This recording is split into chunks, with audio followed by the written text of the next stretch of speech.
a gift from God. However, Samson's greatest challenge was not on the battlefield but in his heart. He fell deeply in love with a woman named Delilah. The Philistines saw their opportunity and coerced Delilah into uncovering the secret of Samson's strength. After many attempts, Samson finally revealed to her that his power would vanish if his hair were cut. His hair was his only weakness. One night when Samson was asleep, Delilah made a Philistine cut his hair. Samson lost all of his mighty strength and could not fight anymore. The Philistines captured him with ease, treating him harshly and imprisoning him after blinding him, marking the lowest point in Samson's life. But with every passing day of being locked up in prison, Samson's hair grew longer again, and with it, a glimmer of his former strength returned. One day, the leaders of the Philistines gathered in a huge temple to celebrate. They were happy because they had captured Samson finally. The temple was packed with people, even on the roof. About 3,000 people came to see Samson, including all the big bosses of the land. Samson, with his hair starting to grow back, was brought in. He was locked up with chains on the two big pillars of the temple for everyone to see him. He was tired, but he still had faith in God. His hair that had been growing back was the secret to his super strength. Samson prayed for one last burst of power and felt his strength return. Then, he pulled the two pillars with all his might. The whole temple came crashing down, destroying everyone, including Samson. After everything settled, Samson's family came and took him to be buried near his dad Manoah. People say Samson's tomb is on a mountain in Tel Tzor located near present-day Jerusalem. Samson's story remains a powerful narrative about the consequences of our actions and unfailing strength of God, even in our weakest moments. The end. Gideon's brave heart, the battle against the Midianites. Once upon a time in the land of Israel, after a brave leader named Joshua passed away, the people forgot about God. They stopped praying and didn't follow his ways anymore. This made God very sad, and because of this, he allowed the Midianites, not very nice neighbors, to cause trouble. They burned down houses and farms, making it so hard for the Israelites that they had to live in caves. But there was one man, Gideon, who still tried to do his best. He secretly grew some wheat to make bread for his family. He had to be very sneaky and thresh his wheat in a hidden spot near a wine press to avoid the Midianites. One day, while Gideon was working hard, an angel came with a special message from God. The angel told Gideon that God wanted him to do two big things. First, God wanted Gideon to knock down his father's statue of a false god and build an altar for the true God. Gideon was scared but did it anyway because he knew it was the right thing to do. The second thing was even scarier. God wanted Gideon to lead an army against the Midianites. Gideon couldn't believe it. Me, lead an army, he thought. So, he asked God for a sign to make sure God was really with him. He put a piece of wool on the ground and said, "If the wool is wet with dew in the morning but the ground is dry, I'll know you're with me." And guess what? The next morning, the wool was soaking wet, but the ground was bone dry. But Gideon was still a little unsure, so he asked for another sign. This time, he wanted the ground to be wet and the wool to be dry. And God did it again. Now, Gideon knew for sure that God was with him. Gideon started with a big army, but God had a surprising plan. He told Gideon he only needed 300 men to defeat the Midianites. God wanted to make sure everyone knew it was his power, not theirs, that saved them. Even though Gideon was still a bit scared, God gave him a little sneak peek of the Midianites being afraid of him. Gideon and his tiny army then did something very clever. They took trumpets and jars with torches inside and surprised the Midianites in the middle of the night. They made so much noise and showed so much light that the Midianites got scared, ran away, and even fought each other. After this big win, the people wanted Gideon to be their king, but Gideon knew the truth. "I won't be your king," he said. "God is the only one who should rule over us." And that's the story of how Gideon, with just a little faith and a lot of help from God, saved his people. It teaches us that even when things look really tough, if we trust in God, We can do amazing things, just like Gideon did. The end. The Divine Genesis Adventure, Part 1. In the very, very beginning, there was just darkness and quiet, like a giant, cozy blanket wrapped around the universe. But then, with a twinkle in his eye, God whispered, "Let there be light." And suddenly, the darkness vanished, making room for the most spectacular show on earth, the Divine Genesis Adventure. God smiled and called the bright part day, and the cozy dark part night. And guess what? It was only the beginning of this incredible adventure. On the second day, God decided to create a masterpiece. The sky, so big and blue, like a gigantic playground for the clouds. He named it Heaven, and it became the coolest blanket fort ever as the Divine Genesis. Adventure unfolded. God scooped up the waters and gave the land a big, welcoming hug. "Hello, Earth," God cheered. The waters became seas, and the land was named Earth. God giggled and said, "It's fantastic." Now, on the third day, God got artsy. He painted the ground with vibrant colors, making flowers, trees, and grass dance together in a joyous parade. Each tree had its own special fruit, and God thought it was the most dazzling garden ever. The fourth day brought the grand light show. God placed the sun to play tag with the clouds during the day, the moon to peek out at night, and the stars to twinkle like the friendliest fireflies.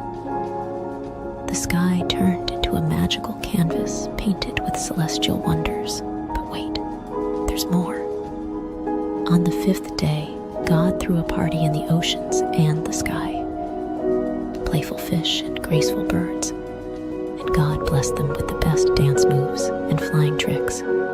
Be fruitful and multiply. God cheered, and the party went on. Now, for the most exciting part, the sixth day. God created land animals, each with its own quirks and charm. Lions roared, monkeys swung, and butterflies fluttered. But then, in the spotlight of the Divine Genesis Adventure, God created humans, Adam and Eve. God shaped them with love, like the most fantastic sculptures. He breathed life into them and said, "You're my special creation.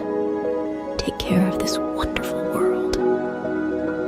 Adam and Eve explored the enchanting garden, naming animals and sharing giggles with God.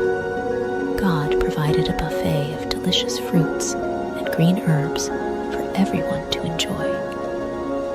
"It's a feast," God exclaimed. And as the sun dipped below the horizon, God looked at everything with pure joy. It's not just good, it's amazing. And so, the Divine Genesis Adventure came to an end, with stars twinkling in applause. God had created a world bursting with colors, laughter, and love. The end, but really, just the beginning of more incredible adventures. The end. The Divine Genesis Adventure, Part 2. Once upon a time, in the enchanting garden where the flowers danced and the trees whispered tales of creation, a new chapter unfolded. The sun kissed the leaves, and the air was filled with the sweet melody of birdsong. Adam and Eve, the first two adventurers in this divine journey, wandered hand in hand, marveling at the wonders around them. But in the shadows, a cunning serpent slithered. His eyes gleamed with mischief as he approached Eve.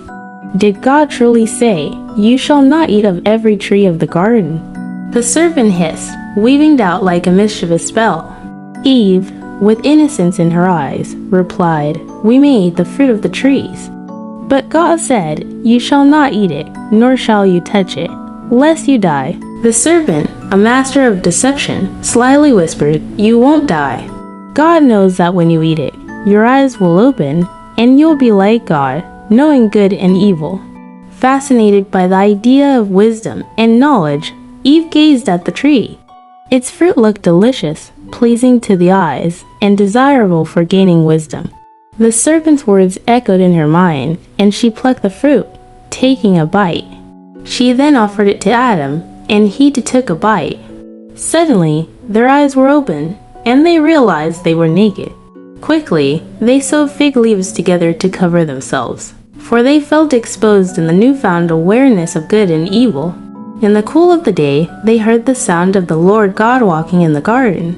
Fearful and ashamed, Adam and Eve hid among the trees. God called, "Where are you?" Adam admitted, "I heard your voice, and I was afraid because I was naked, so I hid." God, in his infinite wisdom, questioned Adam, "Who told you that you were naked? Have you eaten from the forbidden tree?" Adam, unable to bear the weight of his choice, pointed to Eve. "The woman you gave me, she gave me the fruit, and I ate." God turned to Eve, who explained, "The serpent deceived me, and I ate." The consequences unfolded like pages of a story. God spoke to the serpent, cursing it and foretelling a future conflict. To the woman, God spoke of increased sorrow and pain in childbirth, and the man's dominion over her. To Adam, God spoke of the ground being cursed, bringing forth thorns and thistles, and the toil of labor for sustenance. Yet, even in the face of consequences, God showed mercy. He made tunics of skin for Adam and Eve, clothing them with his grace. As Adam named his wife Eve, the mother of all living, they faced the realities of their choices. The divine Genesis adventure took an unexpected turn, revealing the delicate balance between free will and the consequences of decisions. In the end, God, in his infinite love, placed cherubim at the gates of the garden, guarding the way to the tree of life. The adventures of Adam and Eve continue beyond the garden, a journey of redemption and grace, reminding all that even in our choices, God's love and mercy prevail. And so, the divine narrative unfolded, teaching the young and old alike the profound lessons of choice, consequence, and the enduring grace of a loving Creator. The end. Once upon a time, in a world where people had forgotten to be kind, there lived a man named Noah who worshipped God. Noah was a man of faith, but everyone else around him disobeyed and hated God. One day, something shocking happened. God spoke to Noah, revealing a plan to destroy the wicked world, sparing only Noah's family. God instructed Noah to build a wooden ark, a boat big enough for his family and many animals. Noah got to work, following God's exact instructions. Probably, people mocked Noah as he explained why he was building an ark. But Noah kept building, also spreading the word about God, though nobody listened. As the ark neared completion, God brought animals of all kinds, 7 of some species, 2 of others. Birds and beasts, tiny and tall, all made their way to the ark. Perhaps people shouted insults at Noah, but they did not stop sinning against God. They did not ask to enter the ark. Finally, all the animals and birds were aboard. God invited Noah and his family into the ark. As they entered, God shut the door. Then the rain came, a great downpour soaking the earth for 40 days and nights. Floodwaters covered towns and villages. The ark floated on top of the rising waters, sheltering Noah from the flood. After 5 months, a drying wind sent by God brought the ark to rest on the mountains of Ararat. Noah and his family waited inside as the water lowered. Noah sent a raven and a dove out. The dove returned with an olive leaf, a sign that the earth was slowly drying. God told Noah it was time to leave the ark. Together, Noah and his family unloaded the animals. Noah, filled with gratitude, built an altar and worshipped God who had saved him and his family from the awful flood. God gave Noah a wonderful promise. Never again would he send a flood to judge human sin. As a great reminder of this promise, God gifted the world with a rainbow, a beautiful sign of his covenant. And so, Noah and his family found new beginnings after the flood. In time, his descendants repeopled the whole earth, and all nations came from Noah and his children.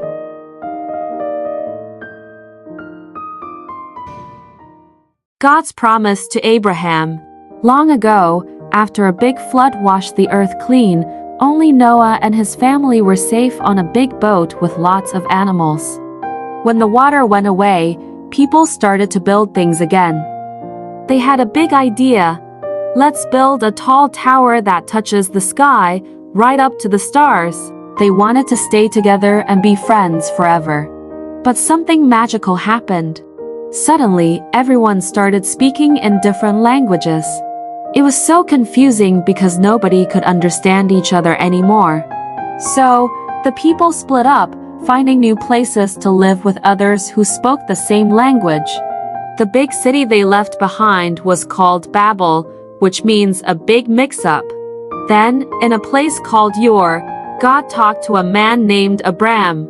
God said, "Abram, go on an adventure to a special land I'll show you." Abram, his wife Sarai, and his nephew Lot packed up and went to a beautiful land called Canaan. Canaan was filled with green fields and clear blue skies. Abram and Lot had so many sheep and cows. The land they were living on didn't have enough grass and water for all the animals. So, the workers of Abraham and Lot started arguing over the best spots for their animals to eat and drink. Abram wanted everyone to be happy and not fight. He told Lot, "Let's not argue. You choose any part of the land you like, and I'll go the other way." That way, there was enough room for all their animals. Lot looked around and saw a really nice area with lots of water and green grass near the cities of Sodom and Gomorrah. It looked like the best spot for his animals, so he chose to move there. Abraham stayed in the land of Canaan, where God asked him to stay. Even though Abraham and Lot had to live apart to stop the arguing, Abraham made sure they did it in a kind and peaceful way, showing he was a really good uncle and a wise man. God saw Abram's kind heart and told him, "This whole big, beautiful land will belong to you and your children and their children after them, forever." But Abram and Sarai were very old and didn't have any children. They wondered, how will God's promise come true? One day, 3 special visitors brought amazing news. "Sarai, you're going to have a baby." Sarai laughed because she thought she was too old for that. God also changed their names to Abraham and Sarah to show they were going to start a big family.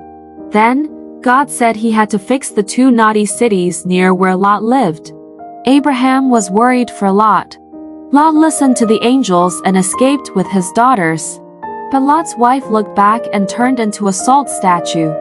Then, the most wonderful thing happened. Even though they were very old, Abraham and Sarah had a baby boy named Isaac. Isaac, which means laughter. They were so happy and amazed at God's miracle.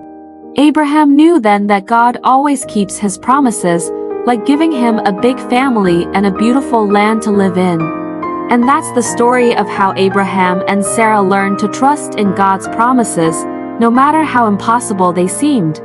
The end. Once upon a starry night, in a land filled with whispers of the past and promises for the future, Abraham, a man known for his kindness and faith, received a very tough test from God. God asked him to do something unimaginable, to offer his dearest son Isaac as a special gift back to God. This was to see if Abraham trusted God above all else, even more than he loved his precious son. Abraham's heart felt heavy, like a stone sinking in a deep, deep ocean. But deep inside, he knew he had to trust God, no matter how hard it seemed. So, with a brave yet heavy heart, he prepared for the journey. As the first light of dawn painted the sky in soft hues of pink and orange, Abraham, Isaac, and their 2 faithful servants set off on a journey filled with uncertainty. Abraham carried the fire and a knife, while Isaac, unaware of what was to come, carried the wood for the fire. As they neared the mountain that God had told them about, Abraham asked his servants to wait for them at the foot of the mountain. "Isaac and I will go up to worship, and then we'll come back to you," he said with a gentle smile. Climbing the mountain, Isaac, with a curious twinkle in his eye, asked, "Father, we have the wood and the fire, but where is the lamb for the offering?" Abraham, with a heart full of hope, replied, "My son, God will take care of it. He will provide the lamb for the offering." Reaching the top, Abraham built an altar, the most difficult one he ever had to make. He arranged the wood, and with a heart weighed down by a sea of emotions, he gently placed Isaac on the altar, ready to show God that he trusted him completely. But just as Abraham raised the knife, a voice as powerful as thunder, but as gentle as a whisper, stopped him. "Stop, Abraham." It was an angel sent by God. The angel said, "You've shown that you trust God above all by being willing to give up your only son." Then Abraham saw a ram caught in some nearby bushes. With a heart bursting with relief and gratitude, he untied Isaac, and together they offered the ram to God. It was a moment filled with so much joy and thankfulness. Abraham and Isaac returned home, their bond stronger than ever, their hearts filled with the knowledge that when you trust in God, He always provides, just in the right way and at the right time. And so, under the same stars that had witnessed their journey, Abraham and Isaac found comfort in knowing that no matter what, God's love and care would always guide them, just like it guides us all. The end. The adventure of Abraham and Isaac. A new beginning. Once upon a time, after a big adventure on a mountain, Abraham and his son Isaac were on their way back home. Then, while the stars twinkled like tiny smiles above them, a kind angel came with a message that made their hearts dance. "Abraham," the angel said, "your family will be as numerous as the stars. And guess what? They're going to bring happiness to the whole wide world." It was like a secret promise about a hero who had come from their family tree, someone very special named Jesus. But when they got back home, they found themselves in a very quiet house. Sarah, the laughter and love of their home, had gone on a journey to the stars. Abraham and Isaac felt very sad, missing her warm hugs and bright smile. Abraham had an idea to bring some joy back into their home. He called his most trusted friend, a wise old servant, and gave him a very important mission. "It's time for Isaac to find a companion, someone to share stories and dreams with," Abraham said. "Please find a kind lady from our family for Isaac." The servant set off on his camels, hoping for a little help from the stars. As he reached a faraway land, he made a wish. "Let the right lady be the one who offers water to my thirsty camels." It wasn't just any wish. It was a special kind of hope that only the kindest hearts could fulfill. Like a scene from a beautiful story, along came Rebecca with a smile as bright as the dawn. She saw the camels, tired and thirsty, and offered them cool, refreshing water. The servant's eyes sparkled with joy. This must be the one, he thought. She was kind, just like the wish. Rebecca, brave and full of adventure, said yes to a new journey. She traveled across the deserts and mountains to meet Isaac. When Isaac saw her, it was like spring had come to his heart, filling it with flowers and sunshine. Rebecca's kindness and laughter brought new stories and dreams to their home. Isaac and Rebecca, hand in hand, started a wonderful adventure together, full of love and promise. And so, the story of Abraham, Isaac, and now Rebecca reminds us all. After every big adventure, after every sad goodbye, there's always a new beginning, a chance for love and joy to grow again, just like the stars that twinkle in the night sky. The end. Jacob and Esau, a story of brothers and forgiveness. Once upon a time, in a land of ancient wonders, Isaac and Rebekah were blessed with not one, but two sons at the same time. These were no ordinary boys. They were twins named Jacob and Esau. Even before they were born, they were already showing their unique personalities, with Esau loving the thrill of the hunt, and Jacob preferring the quiet of home. Esau, the elder, was as rugged and wild as the forests he roamed, while Jacob, the younger, was thoughtful and clever, always with a plan up his sleeve. Their parents loved them dearly, but each had a favorite, which brewed a little competition between the brothers. One day, as Esau returned from his adventures, famished and weary, Jacob saw an opportunity. He offered Esau a simple meal in exchange for his birthright, the special status of the firstborn. Esau, thinking little of the future, agreed. This moment would change the course of their lives in ways they couldn't imagine. As the boys grew, so did their rivalry, especially when it came time for their father Isaac to bestow his special blessing. Rebekah, who adored Jacob, devised a plan to ensure her favorite son received this honor. With a bit of disguise and a daring heart, Jacob tricked his father and received the blessing meant for Esau. Realizing the deception, Esau was heartbroken and filled with anger. To protect Jacob from Esau's wrath, Rebekah sent him far away to her brother Laban's house, hoping that time would heal the rift between her sons. Jacob's journey was not easy.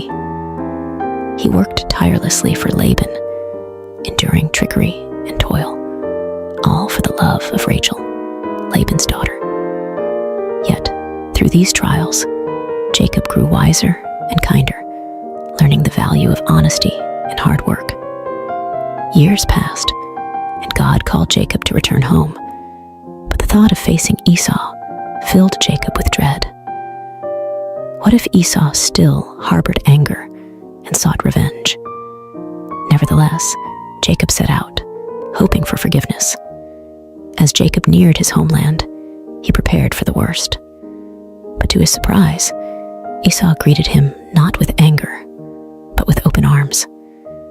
The brothers embraced, their past grievances washed away by tears of joy. It was a moment of true reconciliation, proving that love can overcome the deepest divides. Together again, Jacob and Esau showed us that it's never too late to mend broken bonds, and that forgiveness is one of the greatest gifts we can offer. The end. Joseph's journey, from dreamer to dreamkeeper. In a land where families were as vast as the stars, Isaac's heart was full of joy as his son Jacob returned home. Even Esau, who once harbored anger, welcomed Jacob with open arms. But not all was peaceful, for Jacob's sons felt a storm brewing in their hearts, troubled by their younger brother Joseph, who was clearly the apple of their father's eye. Joseph, with his bright, colorful coat, a gift from Jacob, was a dreamer. His dreams, however, sparked flames of jealousy among his brothers. In one dream, Joseph saw his own sheaf of grain standing tall, while his brother's sheaves bowed down to it. In another, the sun, moon, and even the stars bowed before him. These dreams whispered of a future where Joseph would rise above them all, even his parents and brothers. One day, Jacob sent Joseph to check on his brothers in the fields. As he approached, their jealousy turned to dark whispers of getting rid of the dreamer. Reuben, the eldest, suggested they put Joseph in a pit instead, secretly planning to save him later. But while Reuben was away, a caravan heading to Egypt appeared. Judah, another brother, proposed they sell Joseph instead of harming him directly. And so, for 20 pieces of silver, Joseph's fate was sealed, and he was taken far from his homeland, his heart heavy with sorrow and fear. The brothers deceived their father, presenting Joseph's colorful coat, now stained with goat's blood, letting Jacob believe his beloved son was gone forever.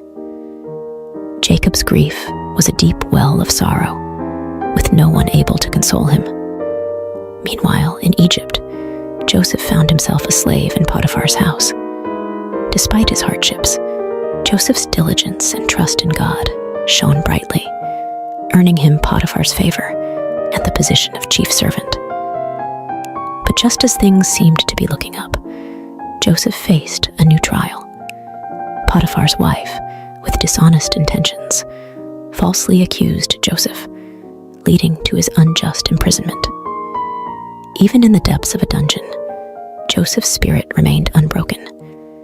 He understood that through all trials, honoring God was his true strength, a beacon of hope that illuminated even the darkest of places. The end. Joseph's journey from prison to palace. Once upon a time in a far-off land called Egypt, Joseph found himself in a dark prison, wrongly accused by Potiphar, his former master.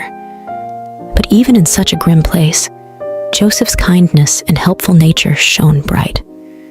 The wardens saw something special in Joseph and trusted him to help organize prison life, making it a better place for everyone. One day, Joseph noticed two new prisoners looking particularly downcast. They were the king's baker and butler, troubled by dreams they couldn't understand. Joseph, with his unwavering faith, assured them, "God can reveal what your dreams mean. Tell me about them." To the butler, Joseph predicted a return to Pharaoh's favor in just 3 days and asked to be remembered. To the baker, however, Joseph had to deliver some unfortunate news. Just as Joseph had said, the butler was restored to his position, but he forgot about Joseph, leaving him in prison. Time passed until one day, Pharaoh himself was troubled by a mysterious dream. Remembering Joseph's gift, the butler finally spoke up, leading to Joseph's summoning. Standing before Pharaoh, Joseph humbly explained that the dream foretold 7 years of abundance, followed by 7 years of famine. He advised Pharaoh to store food during the good years to prepare for the tough times ahead. Impressed by Joseph's wisdom and his clear connection to God, Pharaoh declared, "You will take charge in Egypt, second only to me." And so, Joseph went from prison to palace, overseeing the land's preparations for the coming famine.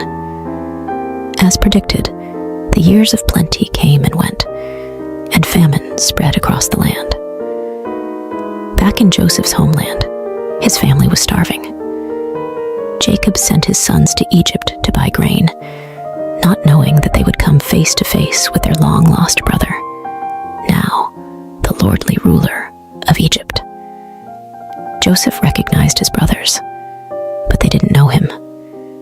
Recalling his boyhood dreams, Joseph realized that this moment was part of a bigger plan. He tested his brothers, demanding they return with their youngest brother Benjamin to prove their honesty.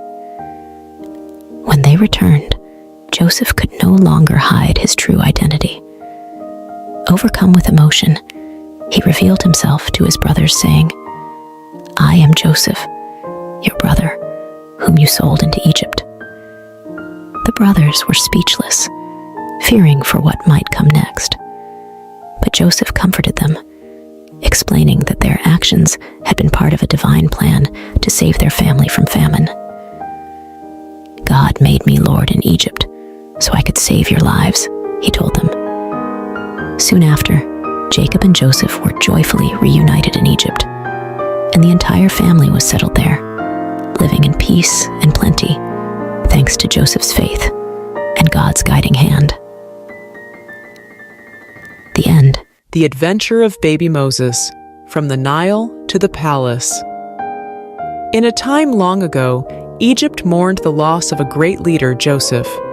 He had saved the land from famine and was loved by all. But as years turned into centuries, a new pharaoh came to power, one who did not remember Joseph and his deeds. The Hebrews, Joseph's people, had grown in number and strength, which made the new pharaoh uneasy.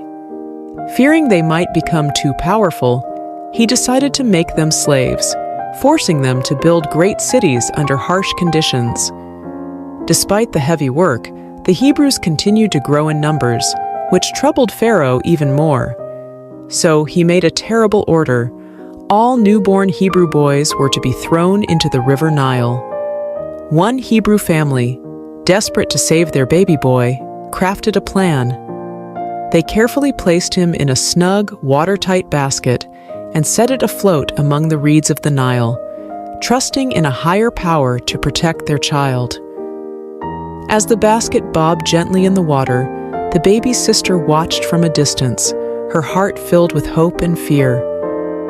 Then, something unexpected happened.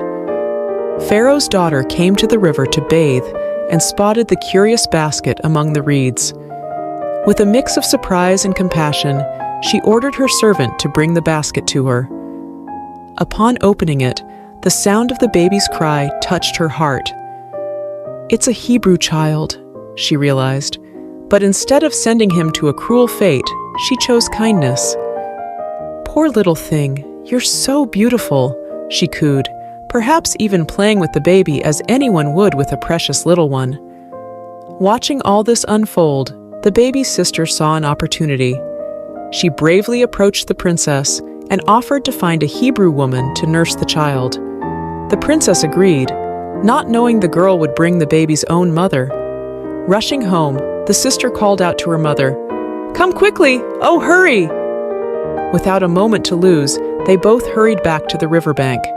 There, Pharaoh's daughter entrusted the baby to his mother, saying, "Nurse him for me, and I will pay you." She named him Moses, which means drawn from the water. In a twist of fate, baby Moses was back in his parents' arms, where they taught him to love God and cherish his heritage. But soon, he would grow up in the palace as the son of Pharaoh's daughter, destined for greatness, part of a divine plan far beyond what anyone could imagine. The end.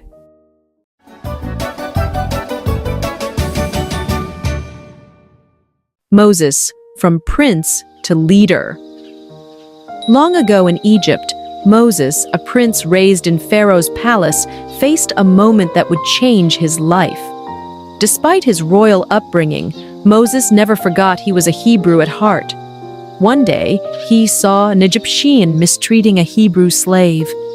Feeling a rush of protectiveness, Moses looked around and, seeing no one, stepped in to save the slave but ended up making a grave mistake.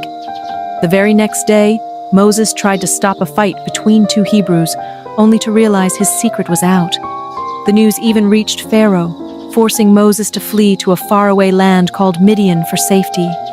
In Midian, Moses found himself by a well, where he helped the 7 daughters of Reuel a priest, fend off some rude shepherds. Impressed by Moses' bravery, Reuel invited him home, leading to Moses marrying Reuel's daughter and starting a new life as a shepherd. Meanwhile, back in Egypt, the Hebrews suffered greatly under a new pharaoh.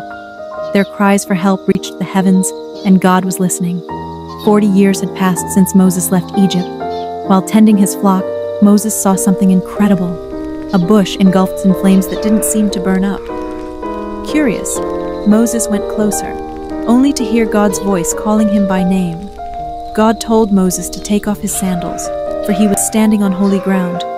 God had a mission for Moses to lead the Hebrews out of Egypt and free them from slavery. Moses was scared and unsure, especially about speaking to Pharaoh. But God showed Moses miraculous signs, turning his staff into a serpent and then back again, and even curing his hand from leprosy to prove his power. Still hesitant, Moses worried about his speaking abilities. God, growing impatient with Moses' doubts, promised Aaron, Moses' brother, would help speak for him. Moses bid farewell to Jethro and set off to Egypt with his family. In the mountains, Aaron met Moses, and together they shared God's plan with the Hebrew leaders, who were amazed by the signs and worshipped God, filled with hope. Moses and Aaron then bravely approached Pharaoh, delivering God's message, "Let my people go." But Pharaoh's heart was hard. He refused to listen. God was ready to show his great power to change Pharaoh's mind, marking the beginning of an epic journey for Moses, from a prince in Egypt to a shepherd in Midian, and finally, a leader of his people. The end.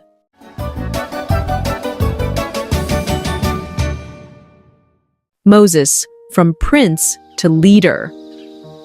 Long ago in Egypt, Moses, a prince raised in Pharaoh's palace, faced a moment that would change his life. Despite his royal upbringing, Moses never forgot he was a Hebrew at heart. One day, he saw an Egyptian mistreating a Hebrew slave. Feeling a rush of protectiveness, Moses looked around and, seeing no one, stepped in to save the slave but ended up making a grave mistake. The very next day, Moses tried to stop a fight between two Hebrews, only to realize his secret was out. The news even reached Pharaoh, forcing Moses to flee to a faraway land called Midian for safety. In Midian, Moses found himself by a well where he helped the 7 daughters of Reuel, a priest, fend off some rude shepherds. Impressed by Moses' bravery, Reuel invited him home, leading to Moses marrying Reuel's daughter and starting a new life as a shepherd. Meanwhile, back in Egypt, the Hebrews suffered greatly under a new pharaoh. Their cries for help reached the heavens, and God was listening. 40 years had passed since Moses left Egypt. While tending his flock, Moses saw something